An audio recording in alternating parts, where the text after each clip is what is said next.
Bismillahirrahmanirrahim, my dear students of Honors Part 3, how you folks are doing? Today,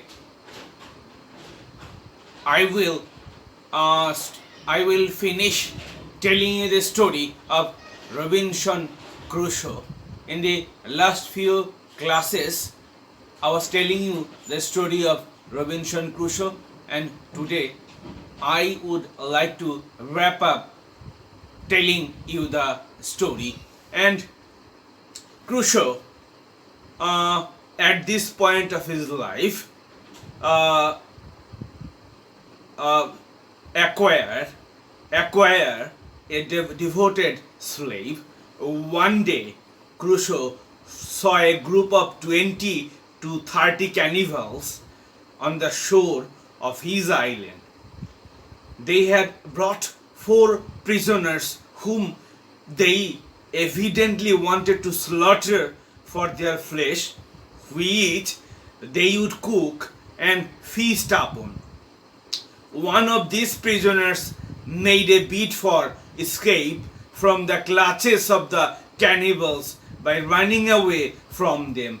Crusoe, who was armed with a gun and a couple of pistols, saved the life of this runaway prisoner by firing at the cannibals, killing one and driving away the others. The man whom Crusoe had thus saved now became Crusoe's devoted slave. Crusoe gave him the name Friday because he had saved the man's life on a Friday. In course of time, Friday learned many skills from Crusoe, and Friday also became a Christian under Crusoe's instruction. And now we will find that Crusoe rescued 2 more men from the clutches of cannibals. Crusoe had now spent about 25 years on this island. Throughout his stay here, he had been harboring a desire to visit the mainland and to get back to civilized society somehow. But he had never got the opportunity to make an attempt to escape from the island because he could not have undertaken a dangerous and perilous voyage single-handed. With the help of Friday, he now built a boat by which he thought he could sail to the mainland in Friday's company. But now another incident occurred. Another group of cannibals landed upon the shore of Crusoe's island. This time, Crusoe saved the lives of 2 prisoners from the clutches of these cannibals. One of the prisoners thus saved was a Spaniard, while the other turned out to be Friday's own father, who had unfortunately fallen into the hands of cannibals belonging to an enemy nation. And now, my dear students, we will find Crusoe returning to England. Another big achievement of Crusoe consisted in his saving the life of an English sea captain from the crew of the captain's ship.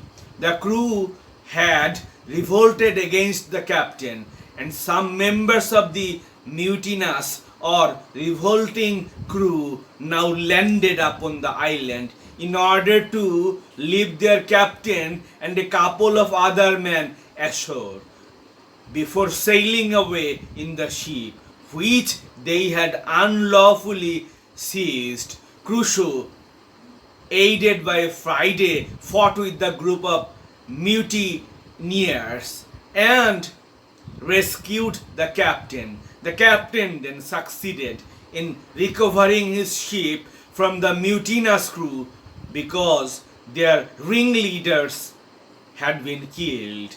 It was by this ship that Crusoe and his men Friday were taken to England. Crusoe left the island on the 19th December 1686 after having stayed there for a little more than 28 years, and he arrived in England about 6 months later. Crusoe's return to England marked as his landing in civilization. And now, my dear students, we will see the last few lines.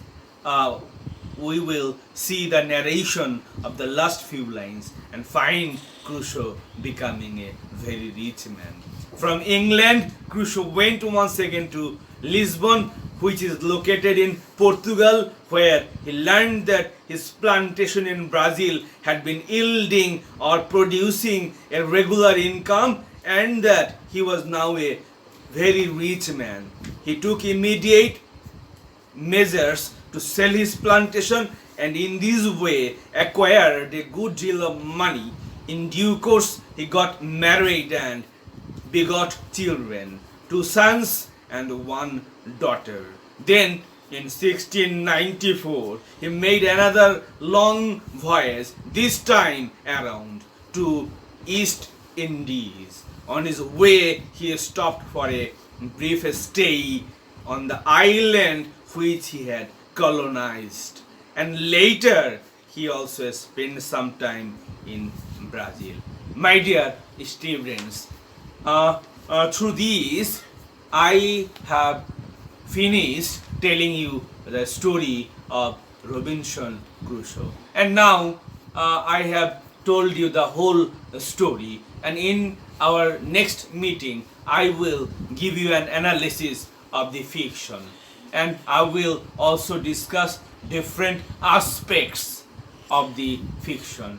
And it is with these few words I would like to wrap up my discussion for today, and thank you very much for listening and watching my lecture.